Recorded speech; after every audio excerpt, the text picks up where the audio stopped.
নমস্কার বন্ধুরা, আমি তন্ময় আর আপনারা আছেন ইনফরমেটিভ তন্ময়ের সাথে। বন্ধুরা, আপনারা কি জানেন বজবজ স্টেশনের নামের আগে কেন কোমাগাতা মারু থাকে? এর পিছনে কিন্তু রয়েছে বন্ধুরা ভয়ঙ্কর এক কাহিনী। হ্যাঁ বন্ধুরা, আপনারা ঠিক শুনছেন। 2013 সালে কেন্দ্রীয় সরকার বজবজ স্টেশনটির নাম পাল্টে রাখেন কোমাগাতা মারু বজবজ স্টেশন। তারপর থেকেই এটি এই নামের সঙ্গে রয়েছে। কোমাগাতা মারুর নিহতদের প্রতি সম্মান জানানোর জন্যই এই সিদ্ধান্ত নেওয়া হয়েছিল। বন্ধুরা, জানার কোনো শেষ নেই।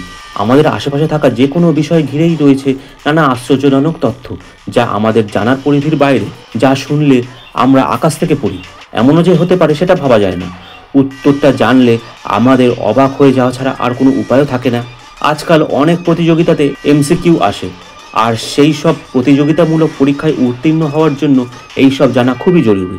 কখনো কখনো এমনটাও হয় যে উত্তর হয়তো আমরা জানতাম, কিন্তু শুধুমাত্র মাথা ঠান্ডা না রাখার কারণে জানা জিনিসের উত্তরটা আমরা ভুল দিয়ে আসি। আজ যে প্রশ্নটি এই প্রতিবেদনে তুলে ধরা হয়েছে তা চেনা একটি প্রশ্ন হলেও এর উত্তর অনেকেই কাছে অজানা। বলা ভালো, বেশিরভাগ মানুষই এর উত্তর দিতে ভুল করেছেন। সালটা তখন 1914। প্রথম বিশ্বযুদ্ধ শুরু তখন হয়নি, তবে বিশ্বের বিভিন্ন শিবিরের দেশগুলির মধ্যে টানাপোড়েন শুরু হয়ে গিয়েছিল, যার রেশ এসে পড়েছিল তৎকালীন দক্ষিণ পূর্ব এশিয়ার ইংরেজ শাসনে থাকা দেশগুলিতেও। সেই সময় সিঙ্গাপুরের ব্যবসায়ী গুরদীপ সিং সান্ধু কানাডার অভিবাসন নীতি নিয়ে ক্ষোভ প্রকাশ করেছিলেন, কারণ সেই সময় প্রচুর ভারতীয় কানাডায় প্রবেশ করতে দেওয়া হয়নি। তিনি কলকাতা থেকে কানাডার উদ্দেশ্যে যাত্রা শুরু করেন। কোমাগাতা মারু নামে একটি জাপানি জাহাজে আনুমানিক 376 জন যাত্রীকে নিয়ে যাত্রা শুরু করেন তিনি। তার গন্তব্য ছিল কানাডার ভ্যাঙ্কুভার। পথে বিভিন্ন দেশে থেমে অবশেষে কানাডায় পৌঁছান তারা, কিন্তু সেখানে জাহাজ যেতেই শুরু হয় বিপত্তি। কানাডার তৎকালীন অভিবাসন দপ্তর কিছুতেই জাহাজের যাত্রীদের কানাডায় প্রবেশ করতে দেননি। এমনকি তৎকালীন ভারতীয় রাজনীতির প্রেক্ষাপটে রাজনৈতিক কর্মী হিসাবেও দেখা হয় তাদের। বিক্ষোভ দেখাতে শুরু করেন ওই জাহাজের যাত্রীরা। তখন ব্রিটিশ পুলিশের সাথে সংঘর্ষ শুরু হয়ে যায় তাদের, গুলিও চালায় পুলিশ। আর এই সময় তখন ব্রিটিশ পুলিশের সাথে বজবজেও সংঘর্ষ শুরু হয়ে যায়। সেই ঘটনার শ্রদ্ধা জানাতে 1952 সালে কোমাগাতা মারু শহীদের জন্য একটি স্মৃতিসৌধ স্থাপন করা হয়। এটি উদ্বোধন করেন ভারতের তৎকালীন প্রধানমন্ত্রী জওহরলাল নেহেরু।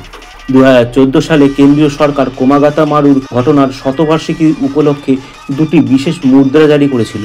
অন্যদিকে 1989 সালে ভ্যাঙ্কুভারের শিখ গুরুদ্বারে কোমাগাতা মারুর জাহাজ প্রস্থানের 75তম বার্ষিকী স্মরণে একটি ফলকও স্থাপন করা হয়েছিল। 2013 সালে কেন্দ্রীয় সরকার বজবজ স্টেশনের নাম পাল্টে রাখে কোমাগাতা মারু বজবজ স্টেশন। তারপর থেকে এটি এই নামেই রয়ে গেছে। কোমাগাতা মারুর নিহতদের প্রতি সম্মান জানানোর জন্যই এই সিদ্ধান্ত নেওয়া হয়েছিল। তাহলে বন্ধুরা, আজকে আপনারা জানতেই পারলেন যে কী কারণে বজবজ স্টেশনের নাম কোমাগাতা মারু বজবজ স্টেশন রাখা হয়েছে। আজকের ভিডিওটা বন্ধুরা আপনাদের কেমন লাগলো কমেন্ট করে অবশ্যই জানাবেন। ভিডিওটা ভালো লাগলে একটা লাইক দিয়ে দেবেন। চ্যানেলে নতুন হলে চ্যানেলটা সাবস্ক্রাইব করে নিয়ে বেল আইকনটাকে অন করে দেবেন, তাহলেই আমার পরবর্তী সমস্ত ভিডিওর আপডেট আর নোটিফিকেশান চট করে আপনাদের মোবাইল স্ক্রিনে পৌঁছে যাবে। বন্ধুরা, আজকের ভিডিওটা আমি তাহলে এখানেই শেষ করলাম। পরবর্তী দিনে আরও অসংখ্য এই ধরনের ভিডিও নিয়ে আপনাদের সামনে চলে আসবো। ভালো থাকবেন, সুস্থ থাকবেন। জয় হিন্দ, জয় ভারত।